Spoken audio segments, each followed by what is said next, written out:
నా కొడక బాగుందిరా. అక్కడ బాంబు పెట్టి ఇక్కడ బొంతేసుకుని పడుకుంటావా? జైల్లో కొంత ఈగా ఉంది. దా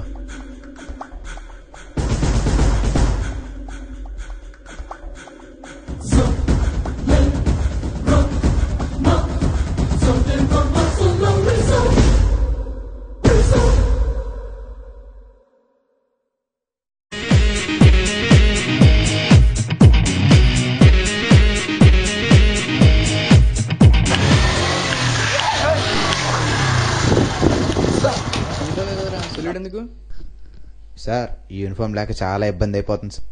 పొద్దున్నే ఇంటి నుంచి బయటకు వస్తానా, ఇంట్లో నువ్వు పోలీసు వైపు వస్తున్నా అని అడుగుతున్నారు సార్. ఇందాక కూరగాయల షాప్కి వెళ్తే ఆ డబ్బులు అడుగుతున్నాడు సార్. ఇలాగే కంటిన్యూ అయితే సార్ రేపు పొద్దున బెచ్చమెత్త ఉన్నవాడు కూడా మనల్ని ముష్టి అడుగుతాడు. మన పోలీసు అని చెప్పి ఎవరికి తెలియదు కదా? No sir. మన ఇంటర్కేషన్ రూమ్ ఎక్కడ ఉంది?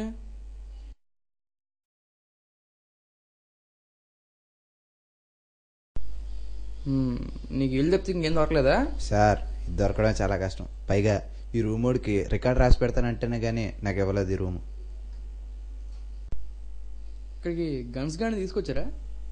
లేదు సార్, తేలేదు.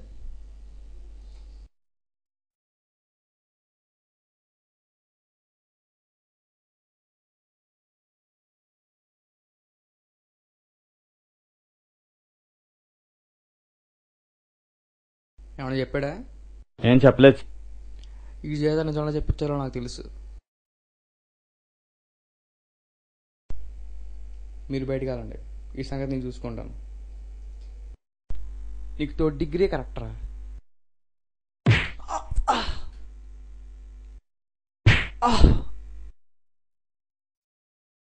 బాంబు పెట్టి 34 మందిని లేపేసావు. వాళ్ళ ఫ్యామిలీస్కి ఏం సమాధానం చెప్తావు?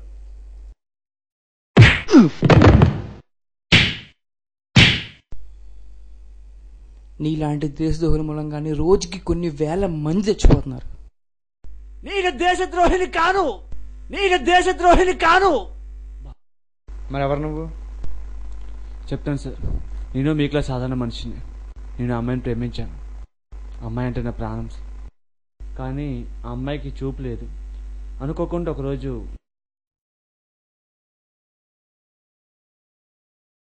Hello what? నీ గర్ల్ ఫ్రెండ్ కిడ్నాప్ చేసింది మేమే. మర్యాదగా మేము చెప్పిన చోటికి రా, లేకపోతే నువ్వు ప్రేమించడానికి ఇది మిగలుతావు.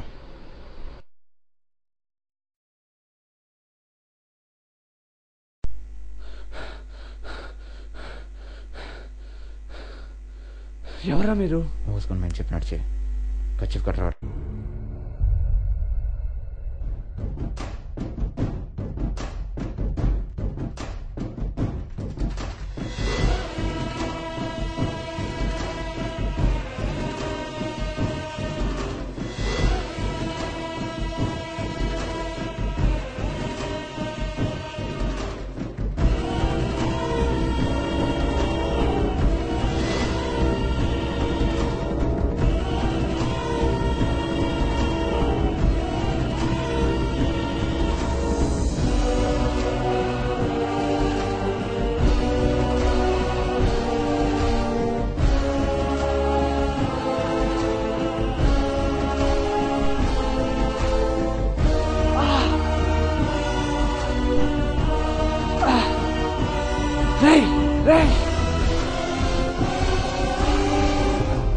ఎవర్రా మీరు?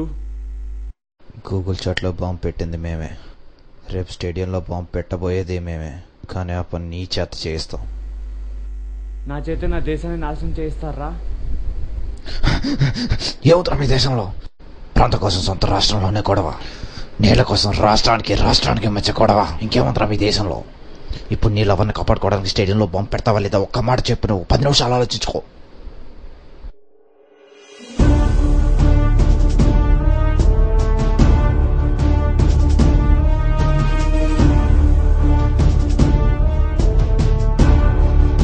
నీకు ఈ ఛాన్స్ తప్ప వేరే చాయిస్ లేదు.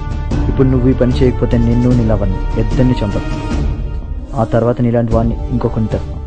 ఈ దేశంలో నీటి కరువు ఉంది, కానీ లవర్స్ కరువు లేదు. ఆలోచించు.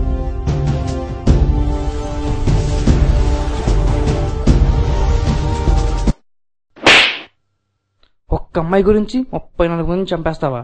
ఆ బాంబు పెట్టిన నేను కాబట్టి కేవలం 34 మంది చచ్చిపోయారు. అదే కానీ వేరే వాడు పెట్టుంటే 30,000 మంది చచ్చేవాళ్ళు సార్.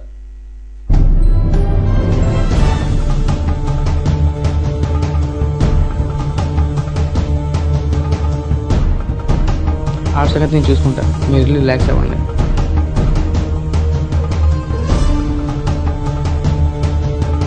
పద.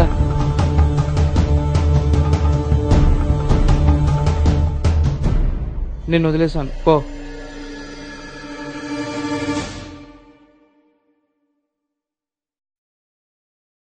హే ఆగాగు సార్.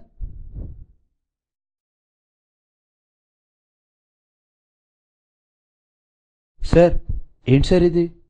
వాడిని అలా వదిలేశారు అనుకుంటారా? అసలు ఏం జరిగిందంటే వాడు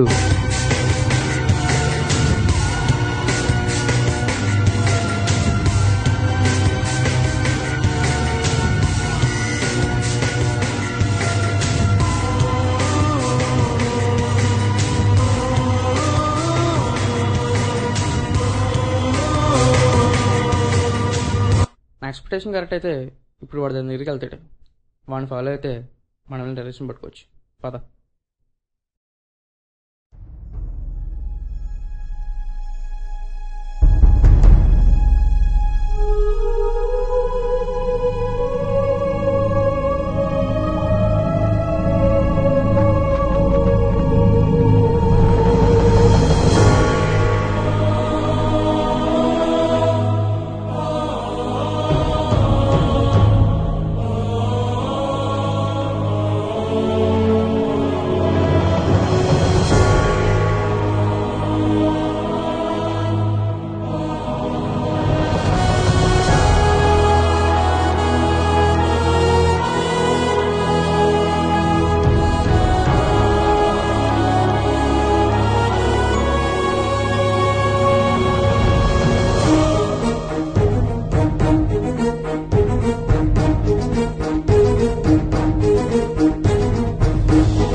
నీ లవర్ మీద కన్న పెట్టగా నీకు అంత కోపం వచ్చిందారా? నాకు కోపం వచ్చింది దివ్య మీద గన్ను పెట్టినందుకు కాదురా, నా దేశంలో మంట పెట్టినందుకు.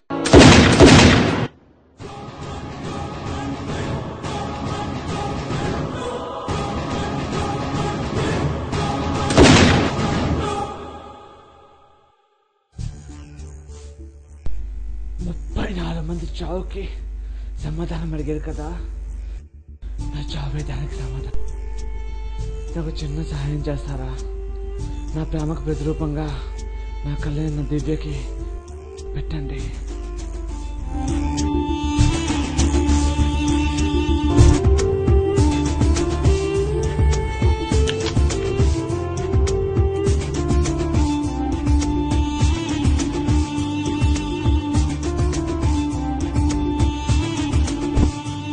ఇతను వదిలేసింది గన్ని మాత్రమే కాదు, తన టెర్రరిజాన్ని కూడా. తాను చేస్తున్న పనికి సిగ్గుపడ్డాడు. మిగతా టెర్రరిస్టులందరూ చచ్చిపోయారు, ఇతను మాత్రం లొంగిపోయాడు. నేడు ఈమె ప్రేమ కాదు, డాక్టర్ ప్రేమ. కిరణ్ ఇచ్చిన కళ్ళను సద్వినియోగం చేసుకుంది. తాను చేసే ప్రతి పనిలోనూ కిరణ్ని తలుచుకుంటోంది. కిరణ్ ప్రేమ కోసం కళ్ళిచ్చాడు, దేశం కోసం ప్రాణం ఇచ్చాడు, తెలియకుండానే మనకు మెసేజ్ ఇచ్చాడు. అందుకే వాడు నాకు నచ్చాడు. ప్రేమించడం అంటే ప్రేమను ఆశించడం కాదు, ప్రేమను ఇవ్వడం. టెర్రరిజాన్ని అంతం చేయాలని అందరూ అంటారు, కానీ ఎవరు అనుకోరు. అది కేవలం పోలీసుల వల్ల, రాజకీయ నాయకుల వల్ల అవ్వదు. అది ప్రతి పౌరుడి బాధ్యత, మన దేశాన్ని రక్షించుకోవడం. అందుకే మా సినిమా పేరు I for India, I am for India. నా దేశానికి నేనున్నాను, మరి మీరు?